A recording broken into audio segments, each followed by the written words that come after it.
What's up, Wanna Coffee fam? It's Kai, and we are back, kicking off season 2, and things have slightly changed for us.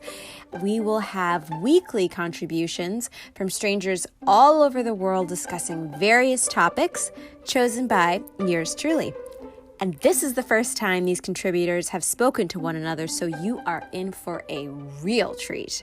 Without further ado, here's Melody and Nikita with Sex Before Marriage.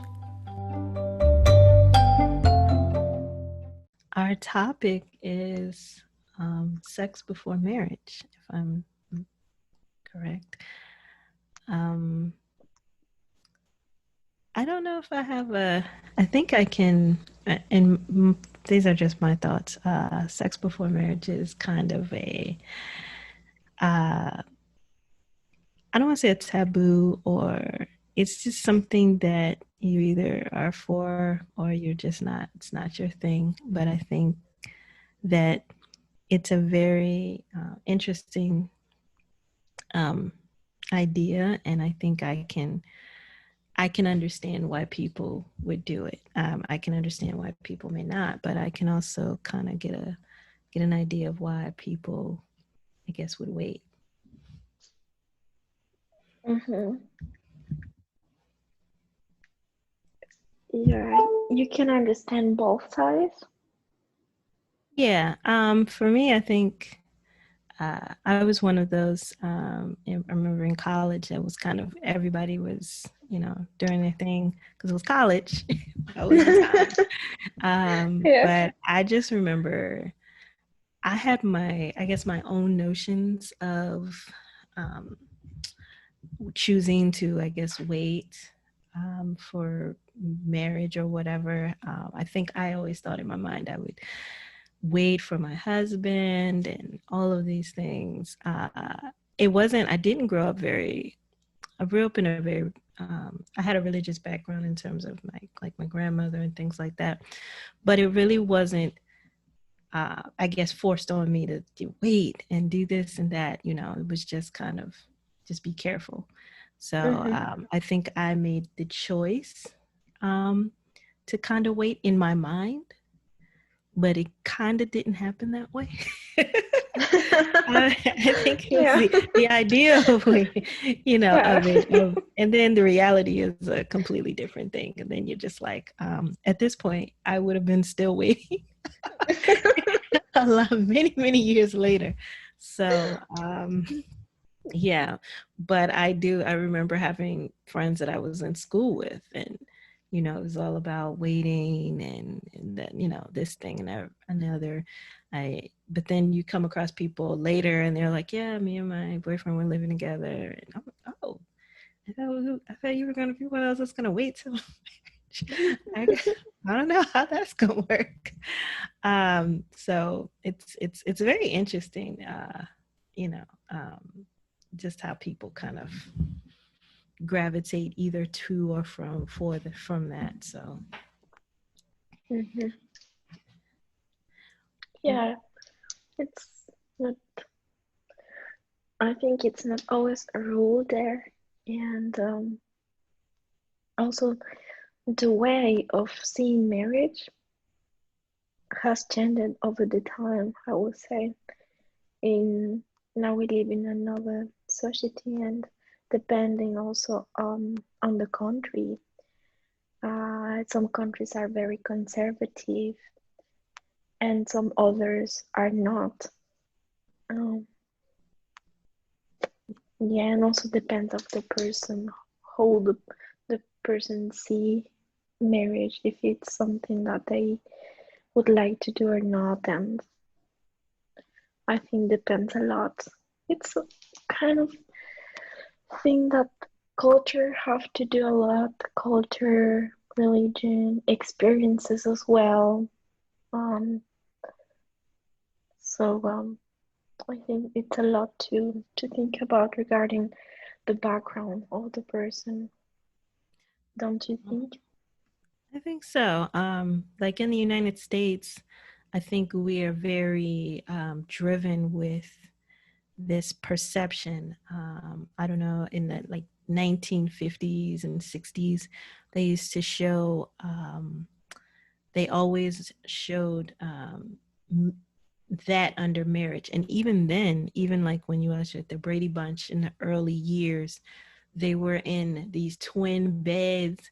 And I was really confused because I remember watching their Brady Bunch, and I'm like, people sleep like this? I'm like, my parents don't have twin beds. What is the twin bed thing? And I was like, well, maybe that's just certain households. And I've, that, but they were really portraying that wholesome, and it wasn't just them. I think it was other shows, but that's the one that really stands out as really pushing that notion of that even within marriage, it was almost like taboo to even think about it, outside in certain instances.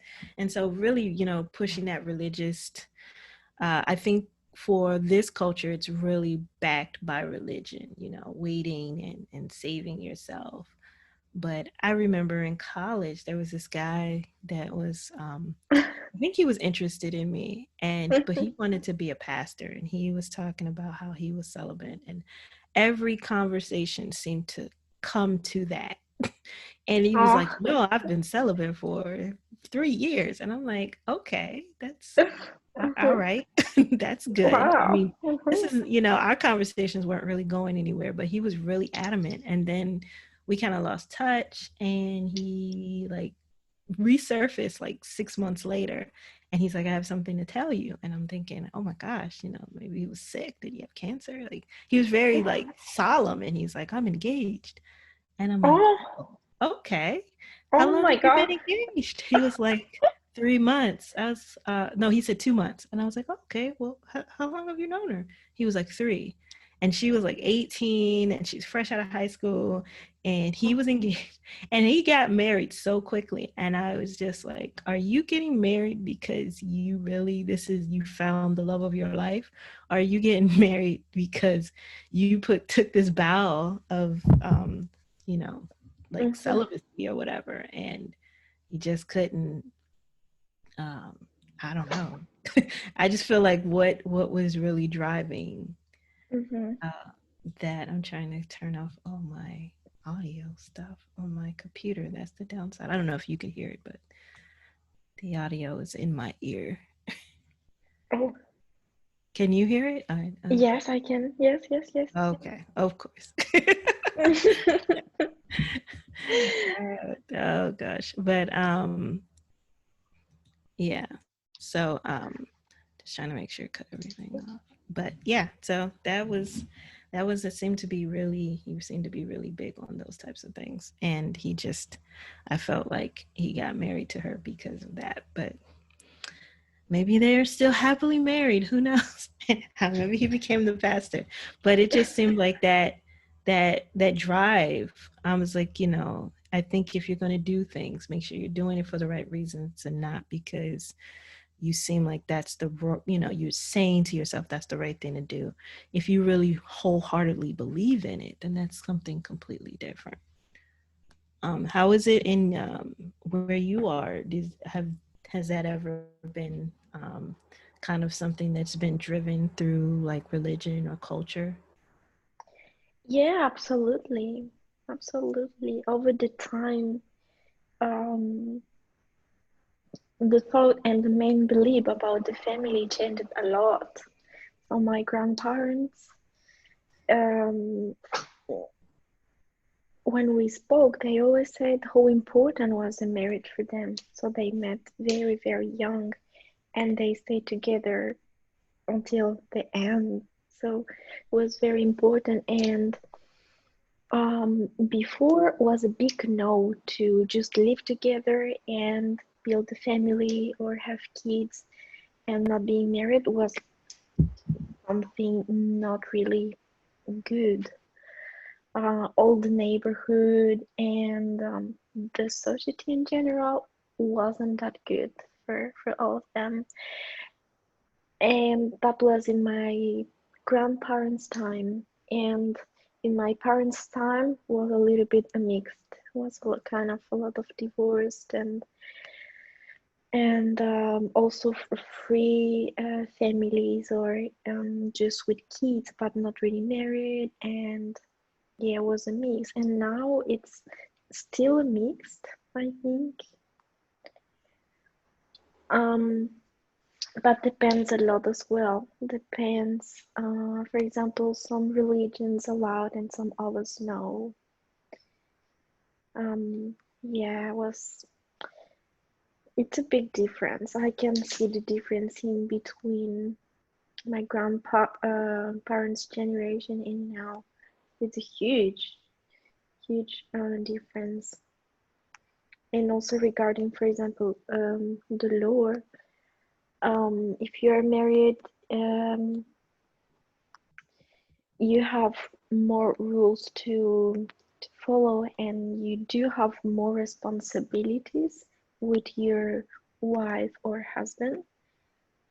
Mhm. And if you are not married and you're just living with a person and you have kids, you don't have the same responsibilities with your wife or with your husband. So it's also a big difference. You do have responsibilities, of course, um, with your kids, but with your partner or wife, husband, you don't. So it's not the same. And a lot of couples think, oh, okay, we will try. That's some kind of mentality sometimes. We will try, let's live together. We would like to have a family together, but we're not sure if we want to stay together or not. So make no sense to get married because it's too much responsibility. So let's just live together. That's happened a lot, very often. Um, yeah, and yeah, I totally believe marriage is a very important support and a security to be the foundation of a family, whether or not there are children. I think it's a very important foundation. Family tradition really um, is very important, and so just having that, I think that having that something that's passed down from generation to generation, and the sanctity of what that means in a relationship and a connection. I think that that's very important to have that. So, and that's awesome that your grandparents, that's something very special between them that they will always have, or they always had until all the way to the end.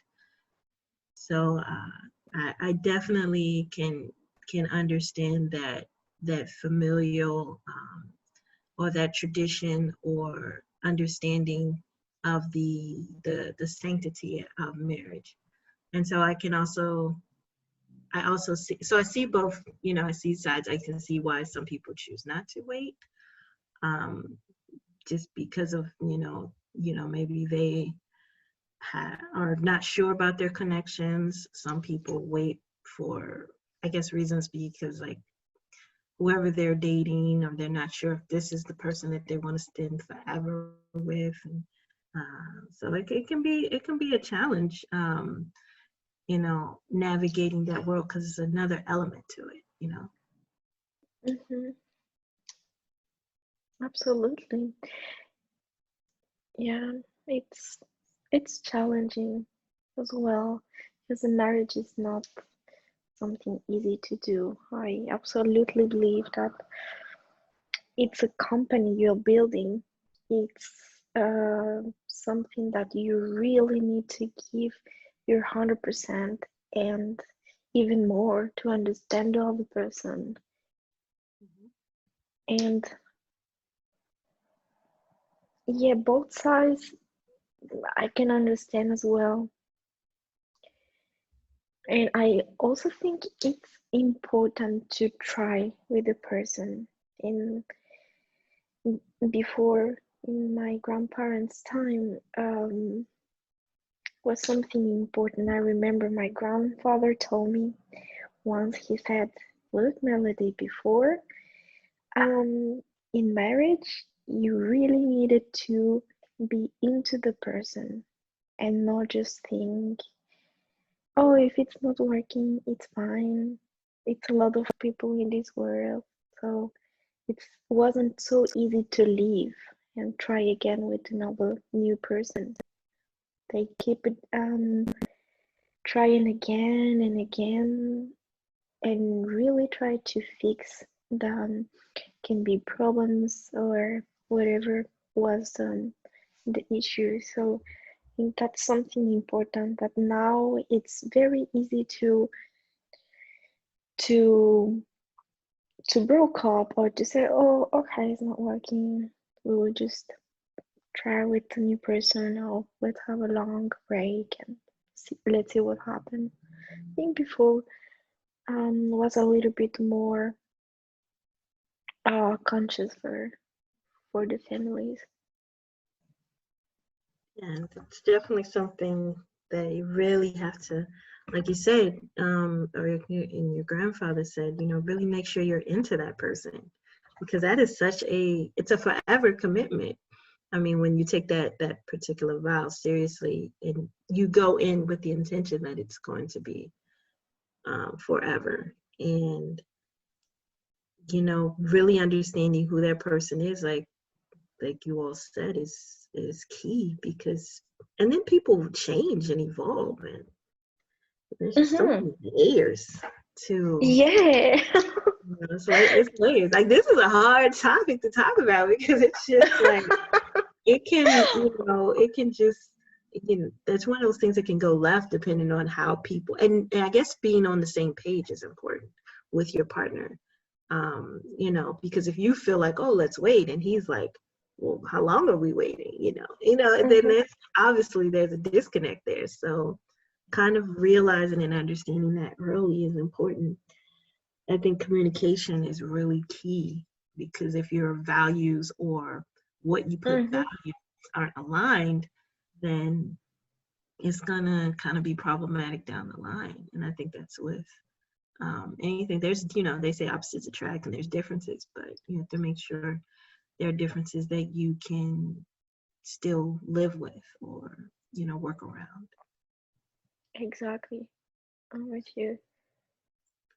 It's so important. And also, it's great the time that you really can know the other person, not only in the romantic part, but also maybe as a friend. If you have a friendship for a time, and you can really know that person as a friend and know the values. I think values are so important in a relationship, and of course in a marriage, that if you share the same values, all the things, I mean, with the character and how's the mood of the other person or other situations, I think it's possible to deal with. But the thing is, it's so important to share the values.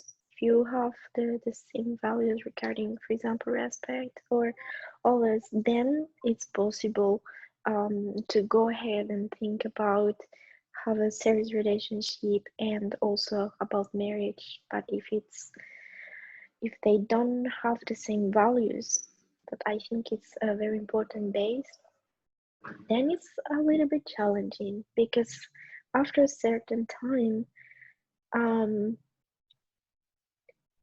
the love can change a little bit, the circumstances as well, and the romantic first part, like the honeymoon part, can also pass after over the time. And what really lasts is the values of those persons. That friendship, because that romantic side may not always be. You may not feel every morning, 20 years down the road, you feeling all romantic, but Of maybe course. just sitting, having a cup of coffee means the world, or just taking a walk on, along the boardwalk or on the beach or something together is enough. But when I think some people, they get so caught up in the romantic side of things, when that romance wears off, then they realize, wow, I don't even know this person. Like, I was connected when we had this, and we don't have this romantic part anymore, or it's not as strong. And now I'm looking like, I don't really like this person. Mm-hmm. So you gotta, sometimes asking people, why are you getting into the situation? Just like that guy that I went to school with. I mean, you getting married or got married, yet you're still not completely happy, or you're just that aspect of yourself. And I'm like, I feel like you can, that part can drive away the opportunity to kind of really get to know someone. So, but I just realized we didn't time. I didn't look at the time, so I think we're supposed to be at like 18 minutes. Oh yeah. I think it's time. Oh my God, it was so great to talk to you. Oh, you too. Thank you. This was it's a great meeting and a great discussion. So Thank you, Nikita. Thank you. Hopefully we can talk again soon. okay, all right, great. Well, You take care and have okay. a great evening, day. Yes. Oh, yes. It's like 10:30 in the morning for me. So, Take care. all right, you too. Bye-bye. Bye. Bye.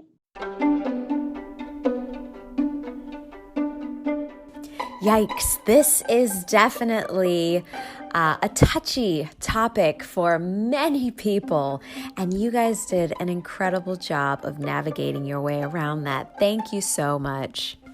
Catch us next week for a brand new episode with brand new contributors. If you like what you heard, please like, share, and subscribe. You can follow us on Twitter, Facebook, and Instagram at Wanna Coffee Pod. That's Wanna Coffee Pod. I'm your host, Kai, and let's wanna coffee next week. Cheers.